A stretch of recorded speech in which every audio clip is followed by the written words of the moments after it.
E aí galera, fimose. Hoje vamos falar sobre uma técnica muito complicada. Técnica de Kabat, ok?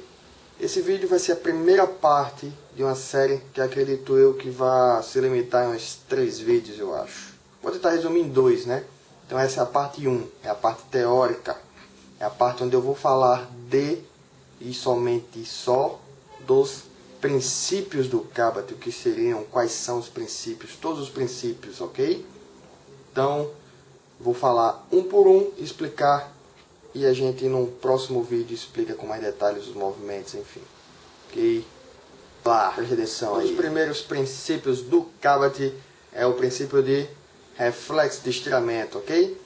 Então, o que seria reflexo de estiramento? É você estirar o músculo que você vai querer alongar, desculpa, que você vai querer trabalhar. Ok? O reflexo de estiramento é justamente o alongamento brusco da musculatura, ok? Então, exemplo, alongamento, vamos fazer aqui alongamento de flexores. Eu vou fazer um movimento de extensão, ok? Então, o reflexo de estiramento é você fazer um alongamento brusco, ok? Vou fazer alongamento brusco da musculatura extensora de punho. Então, vem aqui, ó, faço um alongamento brusco. Então, os sentidos desse reflexo de estiramento podem ser no sentido de flexo e extensão, de rotação e o movimento de abdução e adução. Então, o reflexo de estiramento ele pode ser nesses sentidos. Isso é um dos princípios do Kabat, o reflexo de estiramento. Outro princípio do Kabat é o reforço. O que seria isso? Se necessitar durante o movimento em diagonal do Kabat outro reflexo de estiramento, então você pode fazer com a finalidade de recrutar mais fibras musculares, ok? Então você no meio do movimento você pode chegar e mandar uma beleza do reflexo de estiramento, que é uma delícia, né? E outro princípio do Kabat, o alongamento máximo. Então todo o movimento do Kabat ele deve partir de um alongamento máximo da musculatura que você, garotinho, quer estimular, ok? Então toda a postura vai partir de um alongamento máximo, ok? Então se você vai alongar, se você vai trabalhar musculaturas posteriores, então alongue, comece alongando todas as musculaturas posteriores, comece do alongamento para um encurtamento, ok? Então esse é outro princípio do Kabat. E mais um princípio do Kabat que a gente pode citar é a resistência, ok? Ela tem que ser feita de uma forma que fique ideal, que não fique com muita força, que você não fique competindo aí com o paciente, ok? Você tem que graduar a sua resistência, você não pode competir força com o paciente, ok? Então você tem que botar uma resistência que seja máxima, que você consiga que o paciente se esforce um pouco, mas não competir força com ele, ok? Para justamente o paciente não compensar durante o movimento. Você pode fazer o que também? Um dos princípios do Kabat, ou um ou outro, ou tração ou compressão. Vamos primeiro falar da tração. A tração é justamente para aliviar um pouco a tensão muscular. Isso pode ser indicado para pacientes com hipertonia, com espasticidade, ou rigidez, ou dor. Ok? Então, todo movimento deve ser realizado com tração ou compressão, ok? Ou você faz tração ou você faz compressão, depende do nível e do grau. Tração no caso de pacientes espásticos, ou rigidez, ou dor, no caso quadros de hipertonia, ok? E compressão você vai utilizar para pacientes flácidos, ok? Pacientes flácidos você utiliza a parte de compressão, porque vai fazer o quê? Vai fazer com que a articulação, o grupo muscular se estabilize, ok? Então você criando a estabilização ali através da compressão, você consegue fazer um movimento em diagonal bem melhor. Então vamos para mais um princípio que é o acompanhamento visual, ok? Estou de óculos aqui, simplesmente, igual a Marco Luque. Então, voltando ao assunto aqui, então o acompanhamento visual é muito importante, porque você vai orientar o seu paciente, olhe para o movimento que você está fazendo, fique visualizando ali o movimento que você está fazendo, serve de forma para corrigir o movimento e também vai servir de estímulo para o paciente, ok?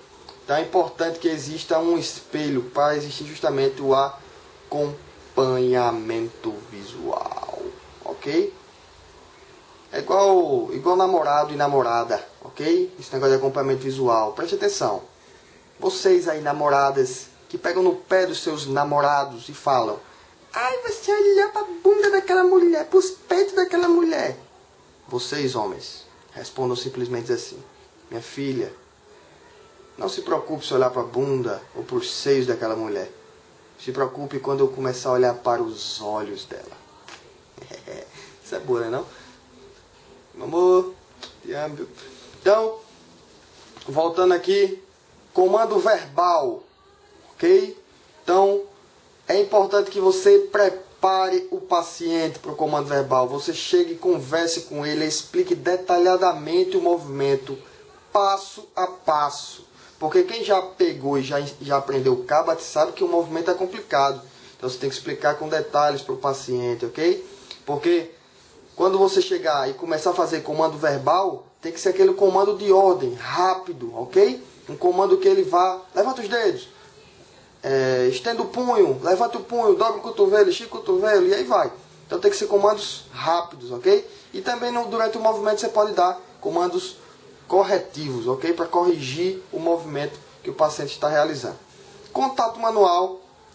Contato manual ele pode ser feito de forma bidistal. Como é que seria isso? Com as duas mãos você apoia distalmente sobre a extremidade do membro que você vai trabalhar, ok? Pode ser distal médio, a mão principal vai na extremidade e a mão secundária na parte média.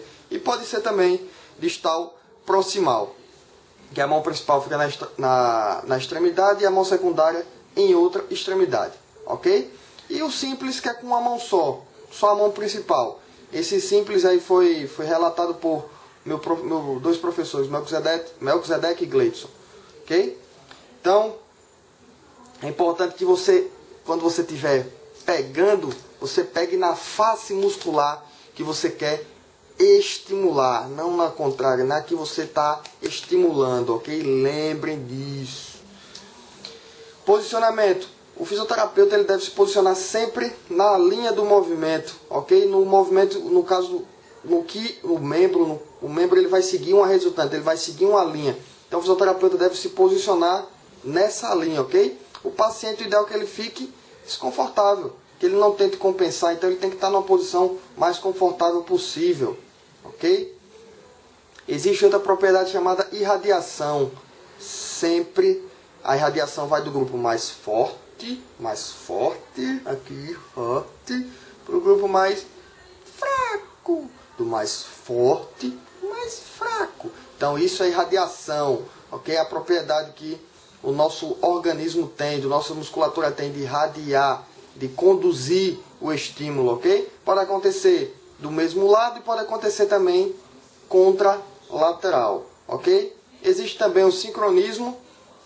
Então sempre você fazer um movimento de forma sincrônica, sempre de distal para proximal, ok? Então sempre também lembrando que se você for trabalhar um exemplo, membro superior, trabalhe primeiro padrões de escápula, ok? Para depois chegar e fazer um padrão de membro superior. Mesma coisa membro inferior, trabalhe padrões de pelve para depois trabalhar o membro inferior, ok? Então tem que ter essa sensibilidade de sempre de trabalhar em cada padrão, ok? E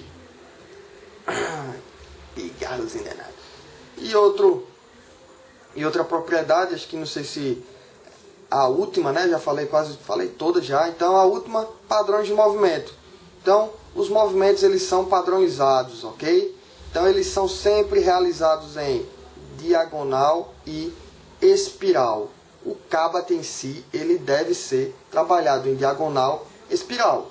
Lembrando que Kabat é uma técnica de facilitação neuromuscular proprioceptiva, FNP, ok?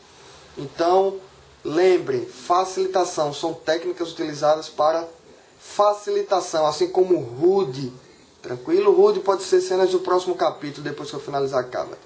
Então, por hoje, o vídeo 1, ok? Teoria dos princípios do Kabat. Memorize a teoria para depois a gente chegar numa parte mais um pouco mais prática, ok?